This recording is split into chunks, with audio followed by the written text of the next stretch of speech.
아이게 비디오세 가만히 좀 생각해. 페이스북 유튜브 다. 유튜브 다. Masih tu semai na phang na base jam surprise oi jam thi nu ngai bo. Samaina ingonda hai ai jam hara oi.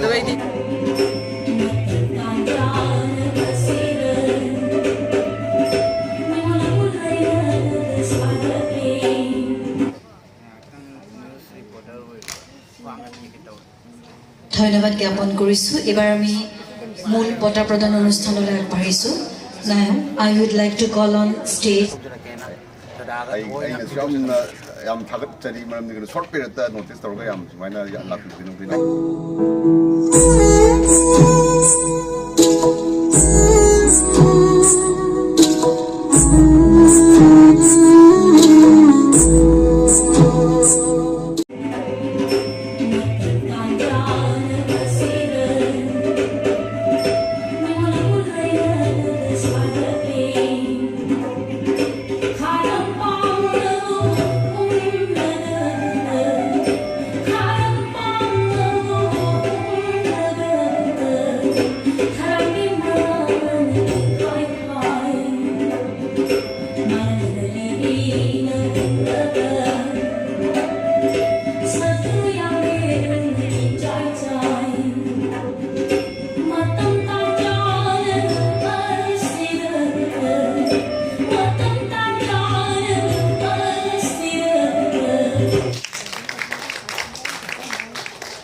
ধন্যবাদ জ্ঞাপন কৰিছো এবাৰ আমি মূল বঁটা প্ৰদান অনুষ্ঠানলৈ আগবাঢ়িছো now I would like to call on stage Shri G Pratap from Karnataka Shri G Pratap from Karnataka Subhash Chandra Bose Global Award winner Shri G Pratap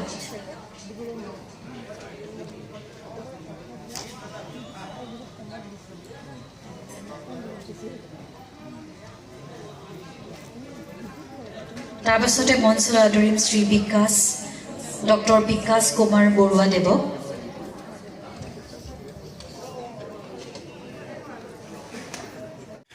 ma'am कसारदगी इचिना खरा थेंगनारे मखोसे की वीडियो सु येंगम याय अदुगा आइगी वीडियो येंगा कप्पगसु याम यावरम याय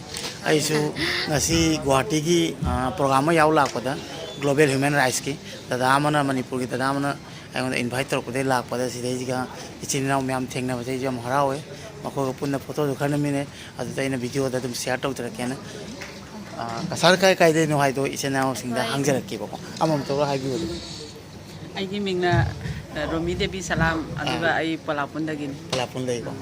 अदुगा सोंगिना Ai na sangita ko iba ko pala pula lang dagini. Okay okay नाउजी আমি সকলোকে ধন্যবাদ জ্ঞাপন কৰিছো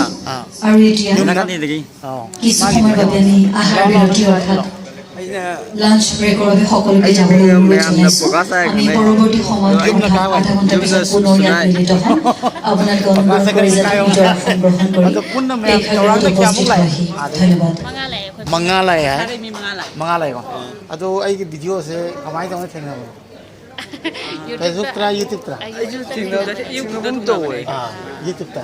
Masih tu semai na phang na base jam surprise oi jam thi nu ngai bo. समायना एगोंदा हाय आई जे मारा होय अदो इदि खाइदे नु এই माना এতিয়া আমাৰ বঁটা প্ৰদান অনুষ্ঠানত বাইরে গৰাকী লম্বা থাকিব ব্যক্তি দো নুপি আহি উপস্থিত হৈছে কাইনা তো বইदा শ্ৰীমতী মিতালী ৰাজখোৱা अदु दो यामना नुगाय दु दो माने सोमना गना तो তেওঁ লাভ কৰিছে सिनेमा में नुसिना बाय को कोई मइले जे अला पद की होय राजखोवा थेंगु थेंगनबदे याम नुसि है बेतारे मसवा हाय मोय मखोयदे बाय बाय तक तहलके से अदुगा ब्लॉग तहबक ना भाई इनाव नोय जो बाय बाय तक सिलोब बाय बाय बाय अमुक थेंगना सि को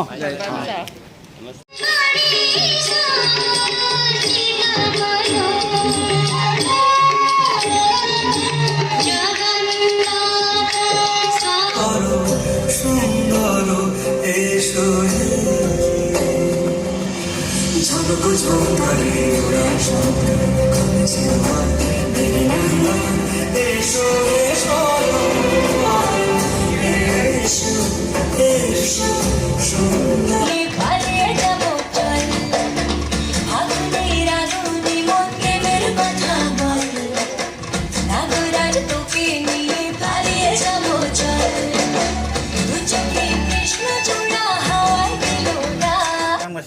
ꯂꯥꯛꯆꯔꯤꯕ ꯄ꯭ꯔꯣꯒ꯭ꯔꯥꯝꯁꯦ ꯗꯗꯥꯁꯦ ꯈꯪꯅꯕꯗꯒꯤ ꯑꯦꯇꯦꯟ ꯇꯧꯖꯕꯅꯦ ꯑꯗꯣ ꯁ꯭ꯇꯦꯠꯀꯤ ꯄ꯭ꯔꯁꯤꯗꯦꯟ ꯃꯅꯤꯄꯨꯔ ꯗꯗꯥꯁꯦ ꯌꯥꯝ ꯅꯍꯥ ꯑꯣꯏꯕ ꯏꯅꯥꯎ ꯀꯧꯕꯗꯩ ꯑꯩꯁꯨ ꯗꯗꯥ ꯀꯧꯔꯦ ꯑꯗꯣ ꯈ꯭ꯋꯥꯏ ꯉꯛꯄꯗꯤ ꯅꯝꯕꯣꯜꯗꯒꯤ ꯌꯦꯡꯕꯤꯔꯝꯒꯗꯤ ꯀꯀꯥ ꯕꯟꯁꯤꯒꯤ ꯐ꯭ꯔꯦꯟ ꯑꯣꯏ ꯂꯩꯔꯝꯃꯦ ꯅꯠꯇ꯭ꯔꯥ ꯅꯝꯕꯣꯜ ꯀꯥꯏꯋꯥꯏꯗ ꯑꯣꯏꯕꯤꯗꯣꯏꯅꯣ ꯗꯗꯥ ꯅꯝꯕꯣꯜ ꯃꯄꯣꯛꯄꯝ ꯑꯗꯨ ꯉꯁꯤ ꯁꯨꯃꯥꯏꯅ ꯃꯅꯤꯄꯨꯔꯗꯒꯤ ꯌꯥꯎꯕꯤꯒꯦ ꯇꯣꯇꯦꯜ ꯀꯌꯥ ꯃꯅꯤꯄꯨꯔꯗꯒꯤꯗꯤ ꯏꯔꯥꯡꯁꯤꯅ ꯃꯔꯝ ꯑꯣꯏꯗꯨꯅ ꯌꯥꯝ ꯌꯥꯎꯕ ꯉꯝꯗ꯭ꯔꯦ ꯃꯈꯣꯏ ꯑꯅꯤ ꯑꯩꯅ ꯃꯅꯤꯄꯨꯔ ꯁ꯭ꯇꯦꯠ ꯄ꯭ꯔꯁꯤꯗꯦꯟ ꯑꯩꯒꯤ ꯏꯅꯥꯎ ꯑꯃ ꯂꯩ ꯃꯥꯅ ꯃꯅꯤꯄꯨꯔꯒꯤ ꯐꯥꯏꯅꯥꯟꯁ ꯁꯦꯀ꯭ꯔꯦꯇꯔꯤ ꯑꯩꯈꯣꯏ ꯅꯥꯎꯕꯗꯤ ꯃꯅꯨꯡꯗ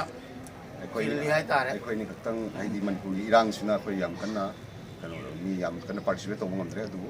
ꯏꯔꯥꯡꯁꯤꯅ ꯅꯦꯝꯊꯔꯒꯗꯤ ꯑꯩꯈꯣꯏꯁꯨ ꯃꯅꯤꯄꯨꯔꯗ ꯌꯥꯝ ꯊꯨꯅ ꯏꯔꯥꯡ ꯍꯟꯖꯤꯜꯂꯒ ꯑꯩꯈꯣꯏ